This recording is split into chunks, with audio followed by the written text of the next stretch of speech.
The technical college system offers a gamut of courses that are called dual credit in Wisconsin.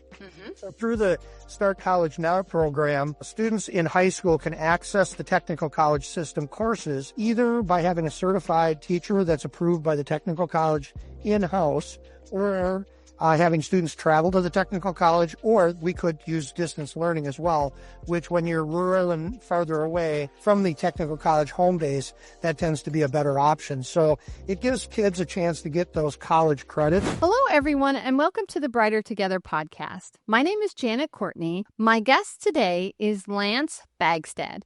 Lance is a district administrator at the school district of White Lake, which is in White Lake, Wisconsin. Lance, it's great to have you here today.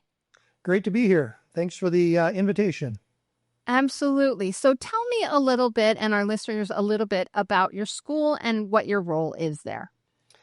Yeah, so White Lake School District is a very small 4K through 12 school district in northeast Wisconsin. We would be found in the Northwoods. We actually have about 172 students, 4K through 12.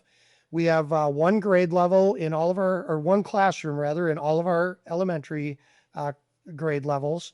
And then we offer the cores of math, science, social studies, and English at the high school, along with some electives like choral music, instrumental music, art, and we do have some business education classes, as well as some technology education classes. And then we also do have special education teachers on our staff as well, per federal and state law requiring a free and appropriate public education for those students. Yep, that's IDA, isn't it? Mm-hmm. Yep, absolutely. Being an SLP of 31 years, I've ran across that several times. Yes. Yeah, and speaking of SLPs, that is a tough job to fill right now. We have a cooperative educational service agency. There's 12 in the state of Wisconsin, and each school district regionally belongs to one of those. I believe at last count, there were 16 or 18 SLP openings in our CISA alone. So a lot of us are looking towards virtual speech and language for a lot of our students in our districts. Well, that is right up our alley. That is what Lighthouse Therapy does. So we will be talking off camera. I'm an SLP of 31 years and started this for this very reason, because, it's such a challenge. So what have you guys done? I know obviously virtual therapy, but what else have you guys done to manage some of those challenges? I think you guys have come up with some pretty interesting solutions. Yeah, there are some different virtual academies that exist in the state of Wisconsin. The one we're most affiliated with is the Rural Virtual Academy, which allows us to tap into Wisconsin certified teachers to offer coursework that we may not have a staff member to fill or may not be able to offer because of our size. It'd be really difficult to have a full-time teacher that might only teach 2 courses during the day. So we sometimes have to look to those virtual academies. Another one is Wisconsin Virtual that we can tap into as well, that allows us to then offer courses to students that they might not otherwise be able to access because of our size and because we're so rural.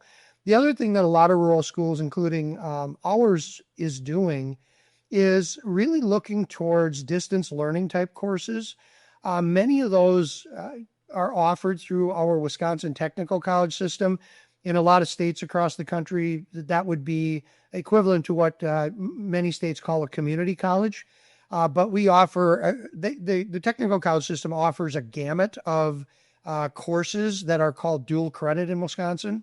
Mm-hmm. So through the Start College Now program, students in high school can access the Technical College system courses either by having a certified teacher that's approved by the technical college in-house, or having students travel to the technical college, or we could use distance learning as well, which when you're rural and farther away, that tends from the technical college home base, that tends to be a better option. So it gives kids a chance to get those college credits. And in the state of Wisconsin, school districts pay for up to 18 credits of post-secondary coursework and credit work, Nice. which then helps kids, especially students that are going to school in districts that might be very high poverty, and it hopefully gives them a leg up for that post-secondary educational opportunity. That's fantastic. Now, how, like, if they have 18 credits, is that like the equivalent of an associate's, or is that just those are go towards their 4-year degree? Yeah, it would go either towards an associate's degree. It could go towards a technical diploma through the technical college system. It could go towards credits at a 4-year university or college. And it really depends on what students are looking for. Sometimes we'll have students that are saying, I'm going to take some math courses, I'm going to take some English courses, and they're really trying to find those credits that are going to maybe take care of the first semester and a half of their 4-year university degree. But then we also have kids across the state, including in White Lake, that will take courses that are kind of a sequence that lead to an associate's degree if they go to the technical college. And what's beautiful in the state of Wisconsin is there's very, very few credits that do not transfer between technical colleges and the university system. The only time that might be the case is, for example, if a student took some coursework in a degree field and then chose to go to a technical college, and that technical college didn't offer that associate's degree. But otherwise, there mostly are what you'd call, quote unquote, your gen eds, even for the technical college level. Yeah. And what a savings that would be for a student. Mm-hmm. Those 18 credits are not cheap. No, no, Yeah. it's millions of dollars across the state of Wisconsin every single year. Yeah. Fantastic. So how many of your students do you have that take some sort of college level? And is it just seniors, or when does the program start? It can be anywhere from freshman through senior year, but oftentimes freshmen and sophomores at the high school level will have a pretty full schedule of courses that they need leading to graduation. So oftentimes they'll begin down that path of the post-secondary credits, usually their junior year. And then certainly if they're pursuing that their senior year. You know, as I said earlier in the podcast, we have a very small student population. We only have about 40-ish or so kids at the high school. So we only have about 6 or 8 students that do that. In the school district where I was the district administrator prior to White Lake, a little bit larger district in western Wisconsin, we were having students that were earning, 1,100, 1,200 credits in a single year towards post-secondary degrees. Wow. Wow. That's quite a lot. Yeah. Huh. Wow. Okay. So the students that do this, they are virtual. So, is there like do you have an advisor that helps them, or how do they decide what I can't see a kid in a catalog going, okay, that looks interesting. You know what I mean? Yep. So how do you advise them on what they should be taking? Yeah, so what all of the 16 technical colleges do across the state of Wisconsin is if they're offering it from their technical college base, what they will do is they will send out a list of courses that they have openings in or that they'll be offering for the next school year. And then what a counselor or an academic college and career coordinator will do is they will sit down with students and say, these are courses that might fit into your career pathway. Because in Wisconsin, with the academic college and career planning, students do a career plan that helps them begin to take courses in high school. Not only high school courses, but these dual credit courses that lead towards that pathway. So those academic college and career coordinators or a high school counselor will work with students and say, for example, North Central Technical College is offering these courses, and you want to go into welding. This is a course you could take that's going to be an introductory course to some of the basics that you're going to need when you get your hands on welding. Gotcha. That makes sense. Trying to get them down the path Yep. that will help them to be the most successful at post high school, Yeah, right? and with you saying that, I guess I would add to that, one of the reasons that that's so important is the current cost of a post-secondary education these days. If we can set kids up for success Mm-hmm. by not only helping them along the pathway towards some of those credits, but quite frankly, helping kids understand that they have what it takes to do college level work and have that Yeah. confidence level, it makes a world of difference. Yeah. Yeah. Speaking of somebody who took a while, I definitely didn't go straight through. I mean, I did get my master's degree, but I went, part-time. I went for a year, quit for a year, went back part-time for a year, quit for another year, and then figured out what I wanted to do. But I think my master's till I was 26 years old. So it took a Yep. while. Yeah. Yeah, But that's not abnormal for students. I mean, when you right. talk about what predictions are that students will change careers 7 times, not jobs, but Yeah. full careers, Yeah. it's no wonder with all of the opportunities that kids see when they, spread their wings and fly, if you will, into the world of post-secondary education, they begin to have their eyes open to so many things. And I think that's Mm-hmm. why it's also important in today's high schools that we're really exposing kids to those career opportunities that are out there. So A, they know what it is. B, they know what actually is out there. And C, we can start to help channel them in a direction that helps them get to that career a little sooner without a whole bunch of student debt and a lot of student loan out there. Yeah. And things that because some of it's virtual, they'll see things that they wouldn't see otherwise in a small community like that. There's Right. something to be said for small towns, but there's things that they miss too. So Yep. giving them that Yeah. I exposure. would say that the number of benefits that you have in a small community, you're not a number, you're a person. Right. Mm-hmm. Every teacher and every administrator and every staff person knows every kid that walks down the hallway. They know who you are.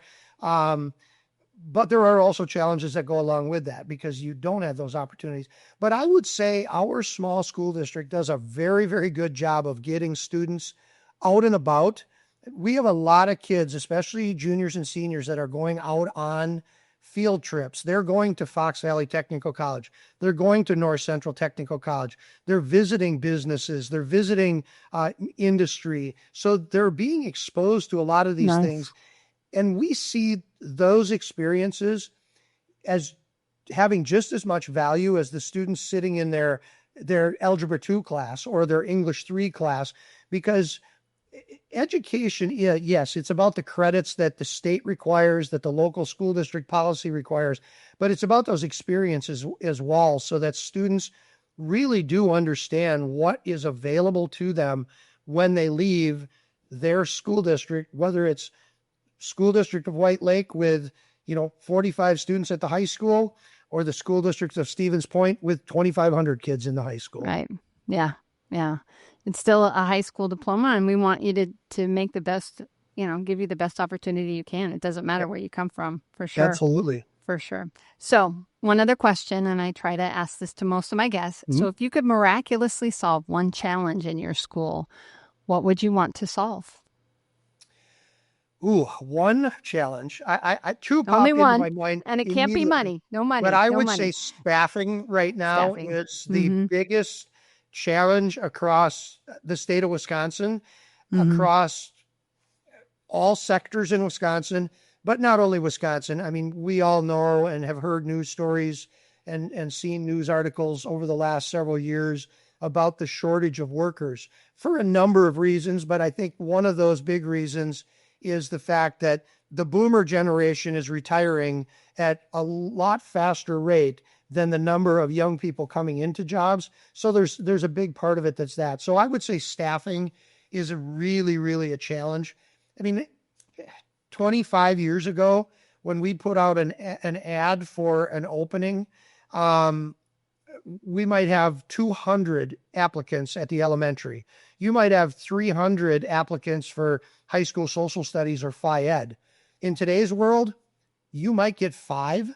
In my Yeah. former district, we posted a Phi Ed middle school Phi Ed position. We had 0 applicants.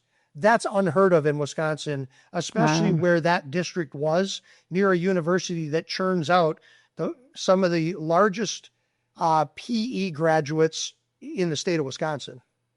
Wow. So that when you say phy ed, that's physical education. Is that what you're The talking physical about? Yeah. education. Yep. Yeah. I just want to make sure because we like our acronyms, we like our whatever in education. I want to make sure that people understood. So Yeah, that's yeah, we forget that crazy. everybody else doesn't understand the alphabet soup we use in Yes, education. exactly. And each state and even sometimes regionally, people have their own. So I'm always trying to make Yep. sure that people give the full thing as well so people know Yep. what we're talking about. So that's fantastic. Yeah, but that's sad. It's a sad, sad state that we're finding ourselves in and it's tough. And that's part of the reason why companies like Lighthouse exist, trying to help out as much as we possibly can. So but Lance, it's been a pleasure having you on the podcast. Great conversation. Where should people go if they want to learn more about what's going on at White Lake Well, School District? certainly our website. That's updated regularly. It's just White Lake, all one word, .k12.wi.us. And that'll take you to the main page. And then down the left-hand side, I'm assuming it's going to stay down the left-hand side because there's a few of us that move things around on the web page once in a while. Currently, it's down the left-hand side, is our menu that will take you to a variety of different things, our school board, Awesome. some of the different athletics and different organizations that we offer. But that is a good site for finding information about our district. Awesome. Awesome. Well, thanks again, Lance. It's I love what you guys are doing. There's such passion in the people that educate our students, and I appreciate what you guys are doing so much. So thank you Yeah. for being here. Well, I appreciate the invitation and the opportunity. Thank you very much.